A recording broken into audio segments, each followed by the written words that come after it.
England പര്യടനം അടുത്തിടെ നിൽക്കവേ തികച്ചും അപ്രതീക്ഷിതമായിട്ടായിരുന്നു ശരിക്കും Indian test captain Rohit Sharma red ball ക്രിക്കറ്റിൽ നിന്നും വിരമിക്കൽ പ്രഖ്യാപിച്ചത്.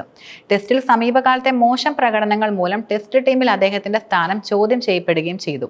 ഇംഗ്ലണ്ട് പര്യടനത്തിനുള്ള ടീമിന്റെ നായക സ്ഥാനത്ത് നിന്നും രോഹിത്തിനെ പുറത്താക്കാനുള്ള നീക്കത്തിലായിരുന്നു ശരിക്കും BCCI ഉണ്ടായിരുന്നത്.